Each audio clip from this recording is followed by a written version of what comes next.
Hello, welcome to another episode of Just Cuz, the podcast where two cousins talk about things they love. That's Max. I'm Sasha. And today we are going to be discussing Barbenheimer This is Barbenheimer week, the week where cinema has returned with all its glory. with a big old punch in the face. And gosh, we can't very well talk about Barbie and Oppenheimer in the same video. So we will be cutting this into two parts. We're going to have Barbenheimer Part 1 and Barbenheimer Part 2. And just so you know, I did the full Barbenheimer experience. I went in the order of the names. I saw Barbie and then I saw Oppenheimer. And Max, let me tell you, okay, that was a mistake.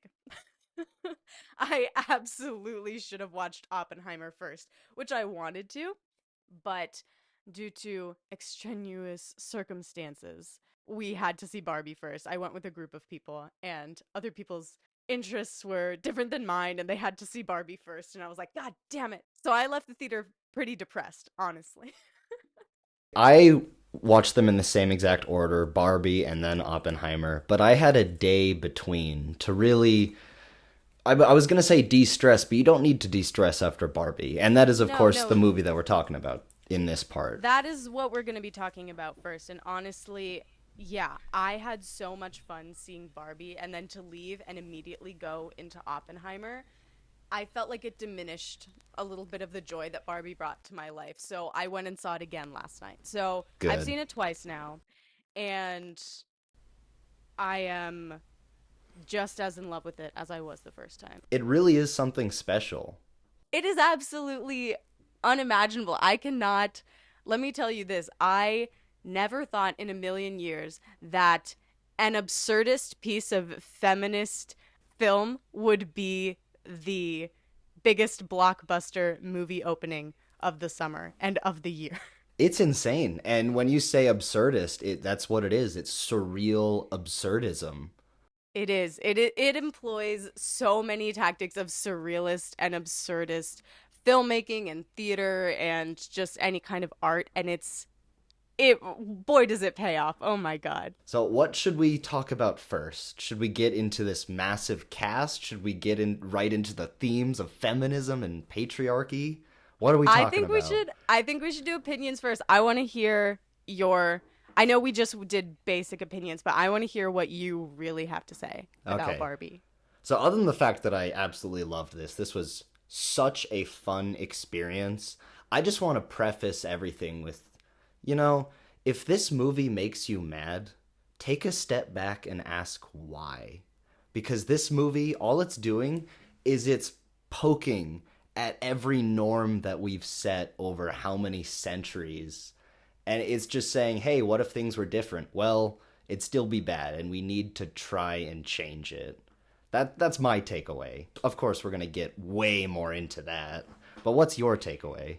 So, I mean, I agree with you. I think I sat down for Barbie and I thought that it was going to be obviously I knew that it was going to have something to say. It's a Greta Gerwig film. Greta Gerwig is our Lord and Savior. You know, she is an amazing filmmaker and she always has such deep themes of feminism and just the way that the world is, just like a clear view of the world from a perspective that uh, is not talked about as much as it should be because it's a perspective that roughly 50% of the population shares. And I knew to be expecting something, but when I sat down and Margot Robbie Barbie woke up in her dream house and started, brushing her hair with a fake hairbrush and looking into a mirror that had no glass, I was mesmerized. I absolutely was like, this is too good. This is so great. And the production value, the way that the brush was looked like a toy and the pool was just plastic. Everything looked like a toy. It was so perfect. And then they zoomed out and they did those like wide shots of her driving in her car. And I could have sworn that was a real fucking Barbie. That wasn't Margot Robbie. I was like, that is stop motion animation with a real Barbie. You're fucking with me. With like a matte painting in the background. It was Yeah. stunning. And it was like a cheesy stunning. but it was Yeah. amazing. It was No, it's perfect. so good. It's exactly what it set out to do. And like I think that's a common misconception with movies and people think, "Oh, it has to be hyper realistic and beautiful like 1917 to be a great movie, to be a beautiful production design movie, or it has to have a bunch of costumes that are, period accurate, or it has to look like this. It has to look a certain way, right?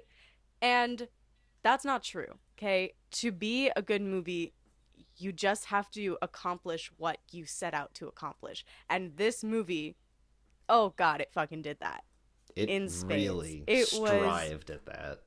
yeah. And not even getting into the themes and the uh just the messages that are in this movie. Every single line, every single delivery, every moment of this film is so packed full of emotional and intellectual punches. And not just that, it's just packed full with reference and Easter eggs too about Barbie Yeah. lore. Like there is Yeah. care about Barbie put into this movie. Seriously. Ugh, okay. So the thing that shocked me the most, honestly, I didn't know what the plot was going to be. I knew that she was, from the trailers, we all knew, oh no, her high heel is flat. Everyone is barfing because she has flat feet. It's hilarious. But, she's thinking about death. What's wrong with Barbie? Why does she have to go to the real world? And we knew all that going into the trailer, but I didn't know that it was going to be the second that Kate McKinnon's Barbie started. What is it? Weird Barbie Yeah, weird Barbie. started explaining to main stereotypical Barbie that the problem was the girl that is playing with her is sad. I was like, oh God, this I know what this is gonna be. I was not prepared. I knew that Barbie was going to come to the real world, and I was really worried about that. But if she goes to meet someone and try to cheer her up and change her world, that means that, there's going to be emotion to it. I was also a little bit worried because I had no idea how the mechanics of this universe worked.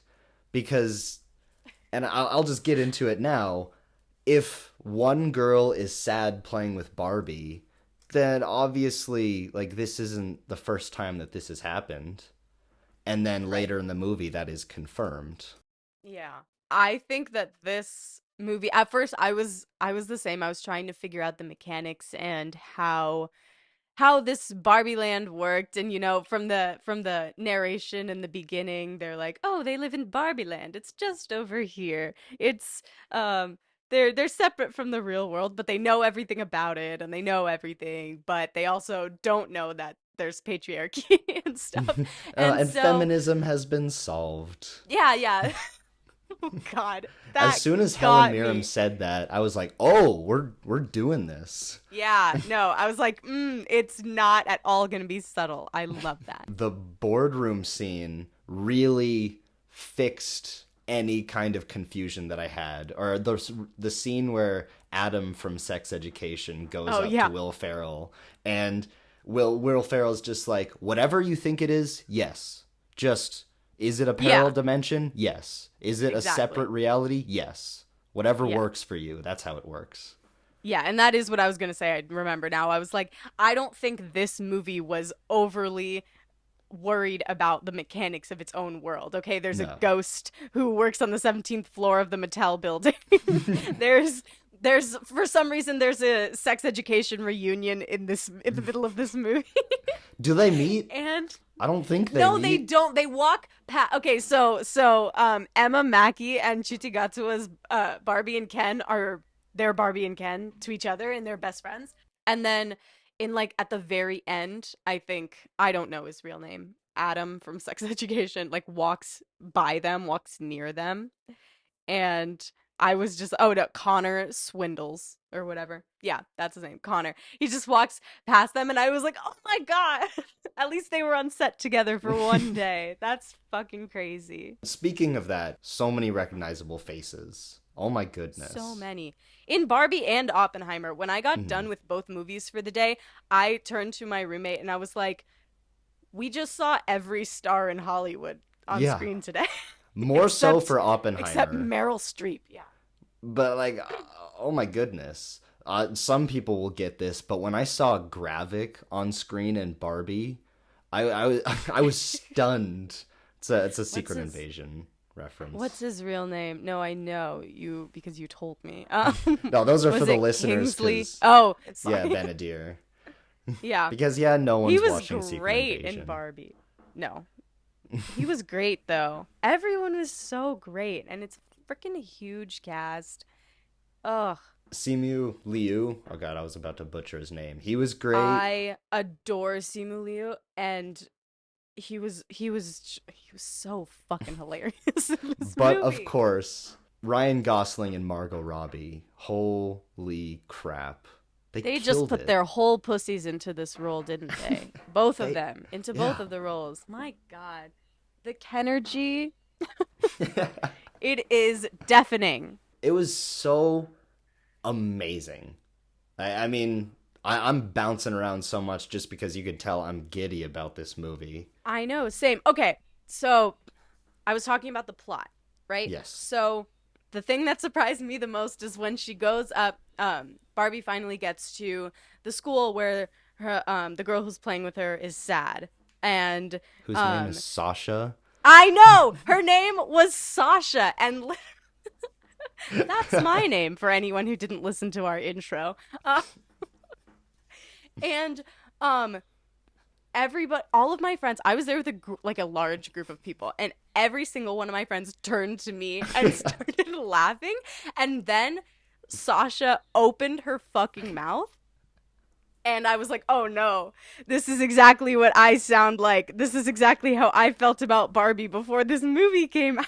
Would you do this to Barbie if she walked up to you? Abso-fucking-lutely I would. If a girl dressed in hot pink cowboy outfit came up to me and looked like a supermodel and said, "I'm Barbie, aren't you going to give me a hug for helping all women?" You bet your fucking ass I'd tear her down. And then you would help her on her hero's journey. So that's the right thing to do. Yes, exactly.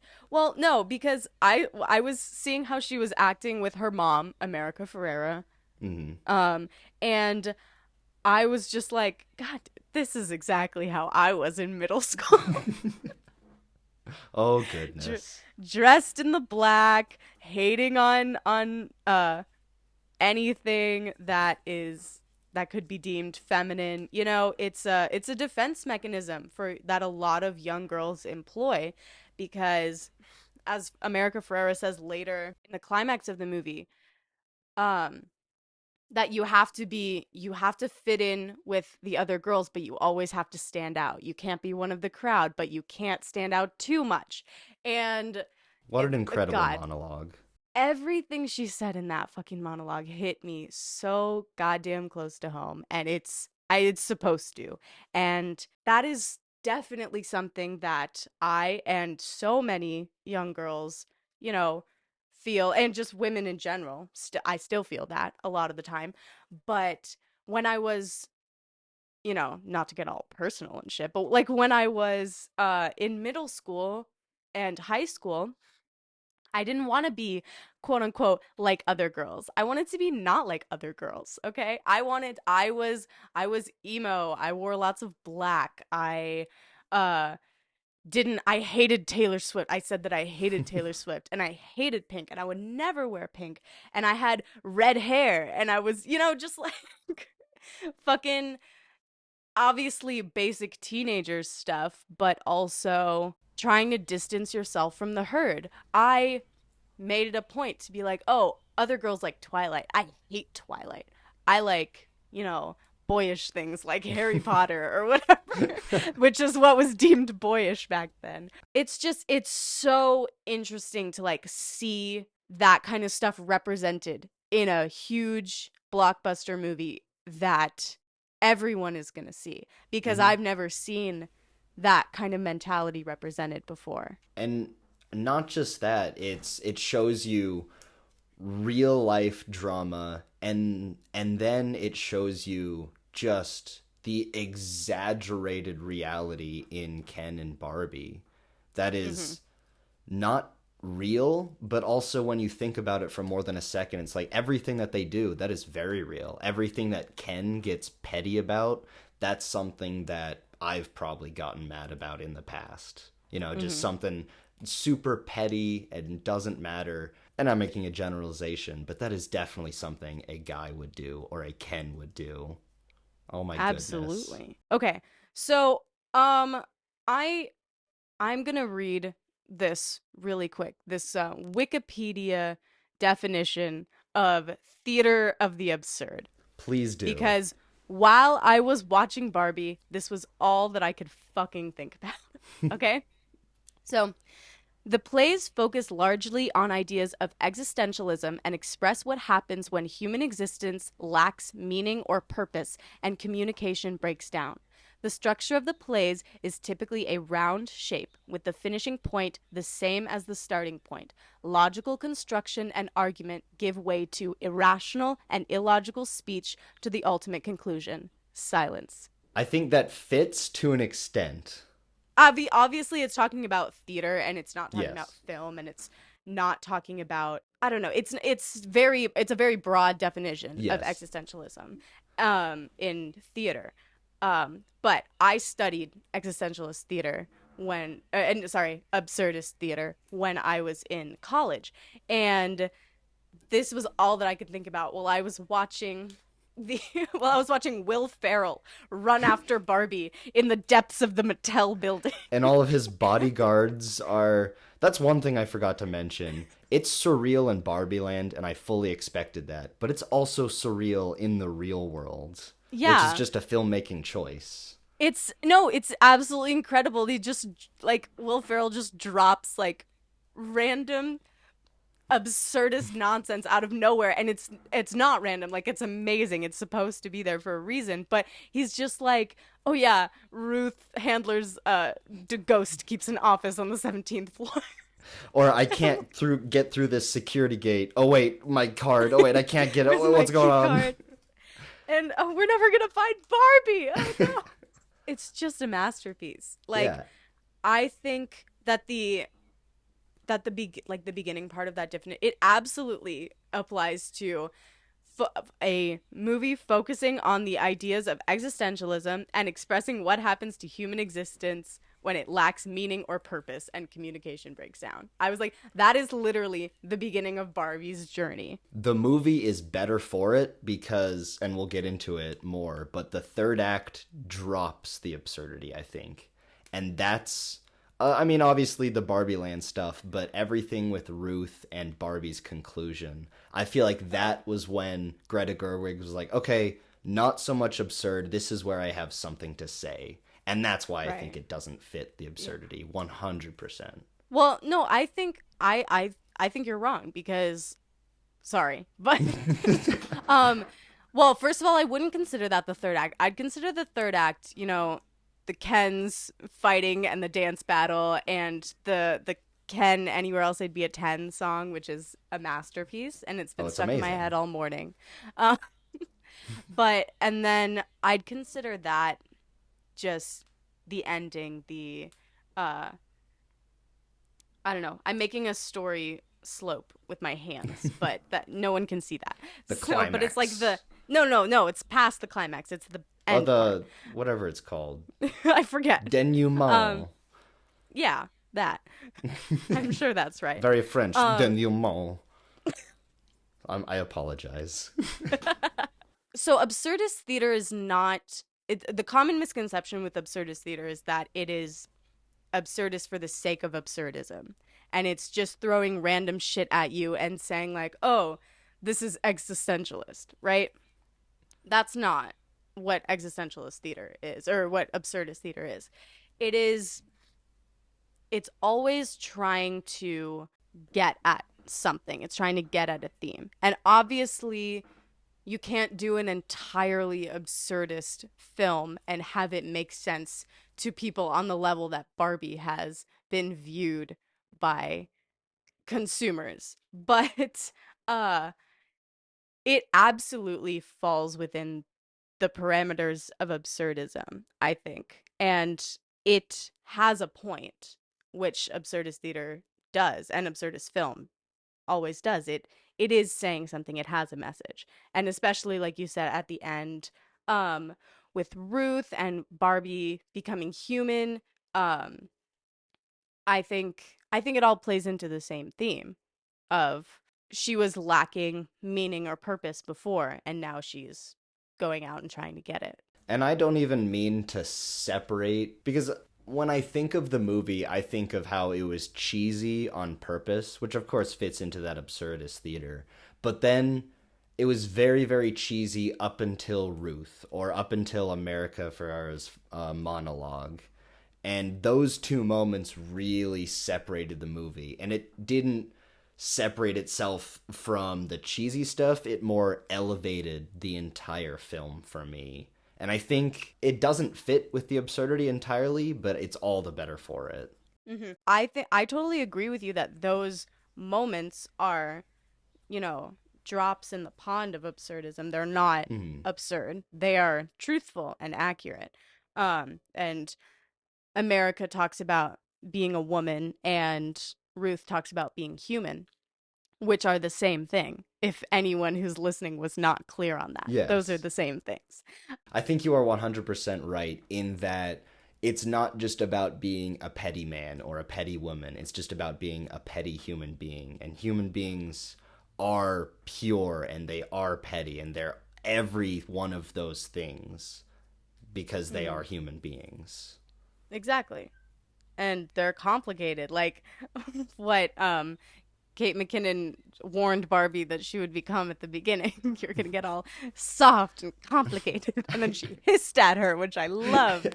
Uh, but like the movie does stay, for lack of a better term, cheesy after those scenes happen, or after the America Ferrera scene. Like the Kens have a giant battle on the beach that turns into a dance battle in an absurdist space where they're all wearing black and pink socks, and it's incredible.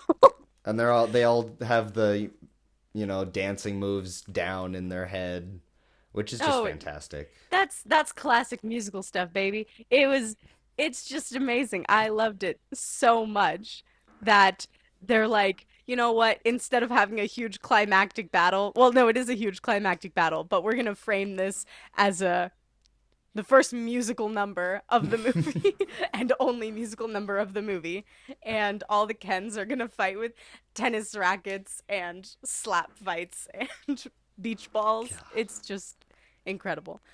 Again, like so much fun in this movie. And there are some things that are just jokes. Like I think Midge, is that her name? The pregnant Yeah. Barbie. She was Okay. hilarious. So funny. So funny. Very little screen time, but so goddamn worth it. And oh my God, Michael Cera as Alan, absolutely iconic. I found out a little bit about Alan, or I Hmm. tried to. And basically there's nothing else to find out about Alan other than what he says in the movie. Alan's box, his toy box, was Alan. He's Ken's buddy. All of Ken's clothes fit him. And that's it Oh, until Alan. until they released Midge and they decided that Midge was going to marry Alan and Alan is the father of Midge's baby, Good sort for of. them. But also not, because if you look at Alan's box, he's very clearly with Ken.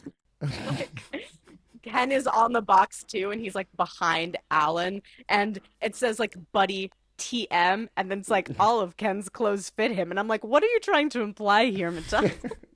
What are you trying to imply with Sugar Daddy Ken, Oh Mattel? yeah. Midge is just his perpetually pregnant beard. I guess so. She's the perpetually pregnant beard that makes everyone uncomfortable because pregnant dolls are yuck. Yeah, they are weird. And again, we've been talking about absurdism. Everyone who is not happy with how absurd this movie is should get with the program, because the movie starts with Barbie being introduced as a monolith. As being introduced as 2001: A Space Odyssey. incredible, first of all. Yeah. Brilliant. Like, how does one think of that? But also, like, I don't know if anyone is upset at the absurdism of this movie. I think I've been seeing news reports of like people boycotting the movie and just like conservatives very against this movie because it degrades men. It quote unquote degrades men and it's anti men. Of course, that's what they will take from this. Yeah. That's what every person who's been against feminist movement and women's rights forever have taken from any of that. That we hate all men and that's what we want. We want men to disappear.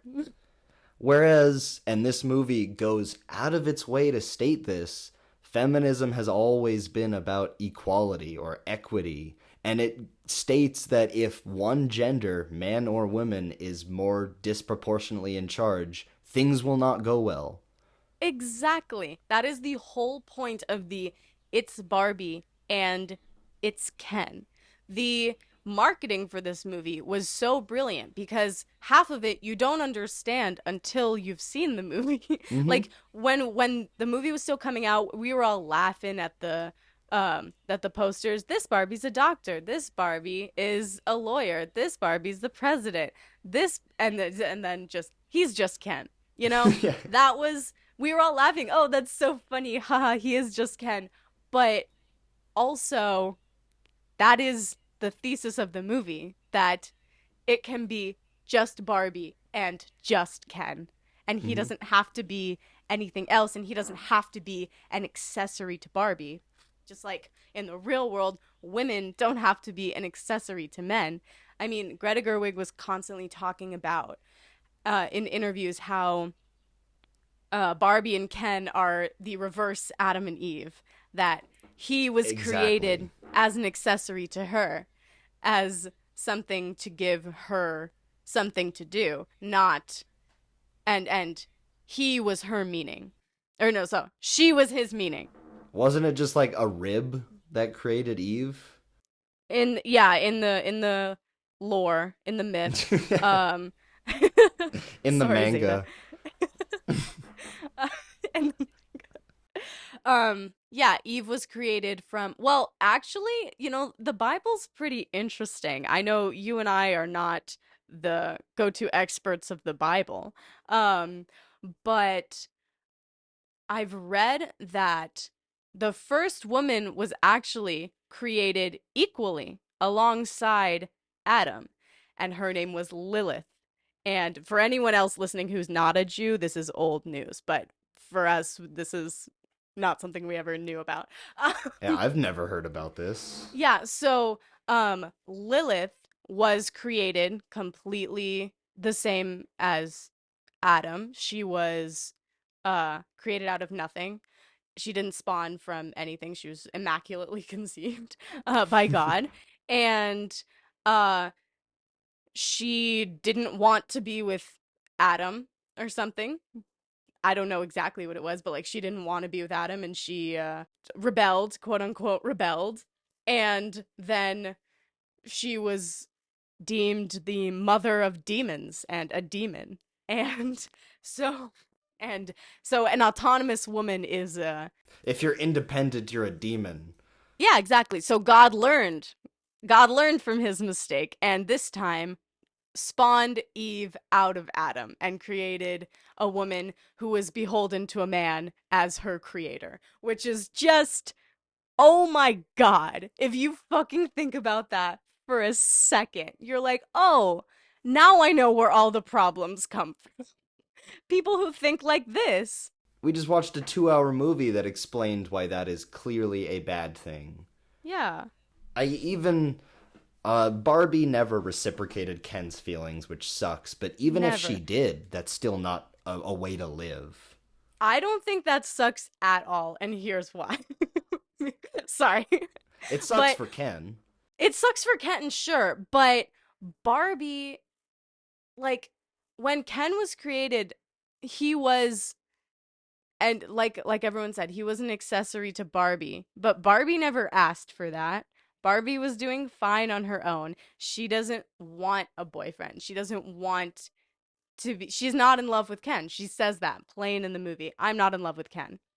Fucking good, because you don't need to be. You're Barbie. You can, like, that's what Will Ferrell says at the end. Sasha asks Will Ferrell, "What's Barbie's ending?" And he says, "That's easy. She's in love with Ken." And then Sasha goes, "That is not her ending." And I was like, Sasha, I couldn't have said it better myself.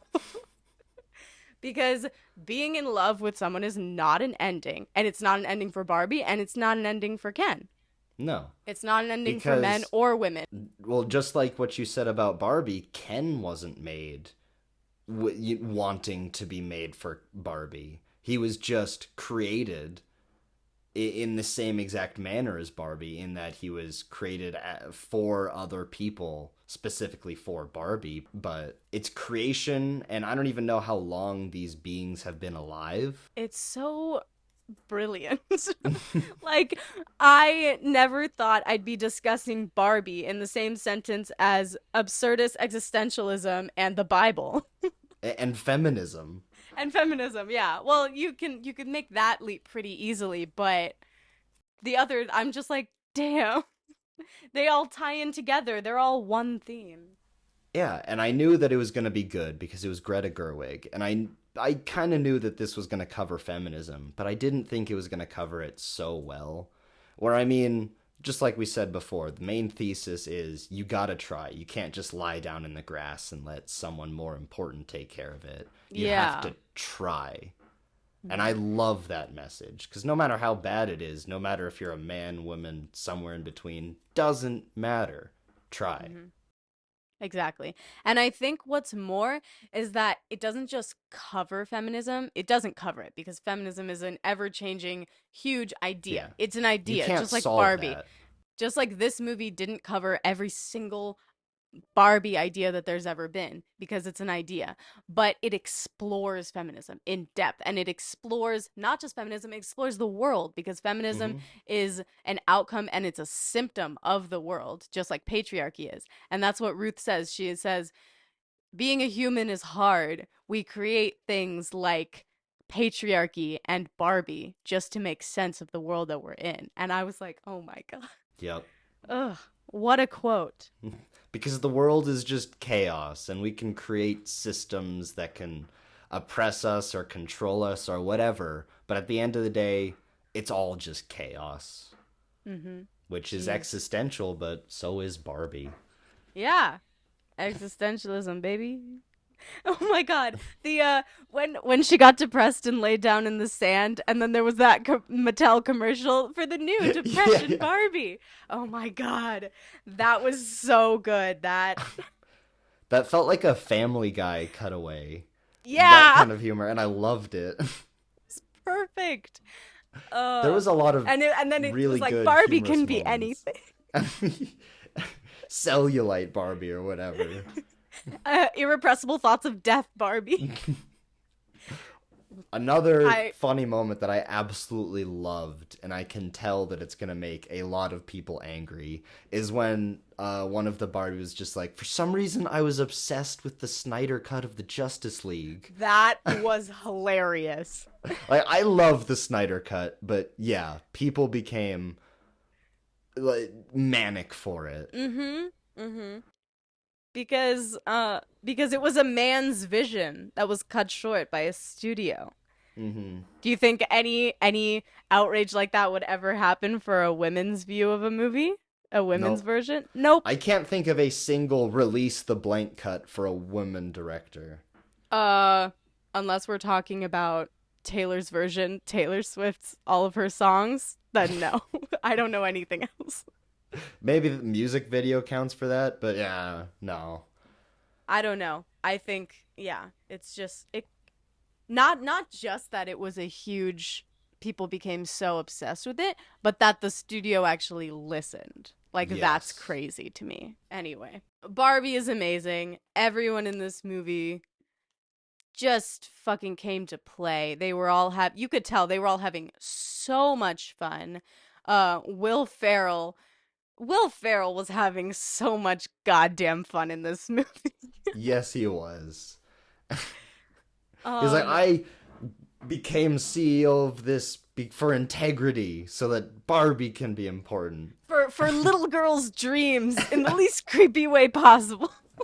Yeah. If you're looking at this movie and are questioning, is there really a Barbie like that? Is there really a Barbie that looks like that? Barbie is an idea that represents women. If there's a woman who looks like that, then there's a fucking Barbie who looks like that. So go fuck yourself. Yes, that is the point of Barbie and Ken. Not just in this movie, but in real life. They are supposed to be exaggerated versions of men and women, or just the basic concepts of men and Of women. people. They are ideas representing us, and Hmm. we give them power. So we should represent ourselves how we want to see ourselves.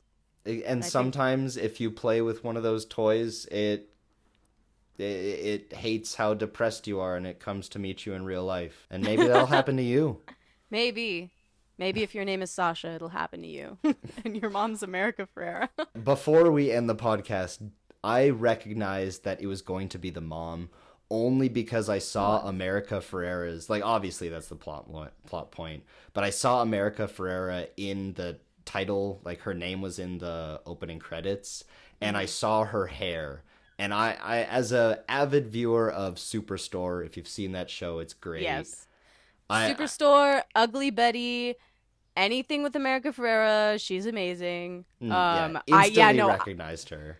I knew it was gonna be her exact. Yeah, because like they weren't showing her face in the first flashbacks, and I saw her hair, and I was like, oh, it's gonna be the mom, and I was like, Yeah, but that makes sense to not show her face because it's her memories, and she's not remembering her own face; she's remembering her daughter. That makes sense. that makes a lot of sense. Yeah. Yeah, and I was very happy about that too. Because like, okay, we're not just getting into the daughter's, fears of life. We're getting into the mom's. We're getting Yeah. deep with it. Well, because Barbie, for better or for worse, affects every woman. Every girl has been affected by Barbie. I was a child who did not like Barbie. I didn't like to play with Barbies, but I still had a giant chest under my bed full of Barbies that I didn't play with because people kept buying Barbies for me. There was one single Barbie that I liked, and she was in this movie, and I loved it. She was the mermaid Barbie because I love mermaids. And that was the only one that I played with. And my brother would take the Barbies and he would play with them. And because they would just sat in a giant chest under my bed Mhm. because I hated them. And that, whether I played with them or not, the fact that people bought them for me, people assumed this is what you like. This is what you have to play with. You can't play with the Nerf guns that we buy your brother. You play with the Barbie. And that is shaping. That impacts Mhm. every child.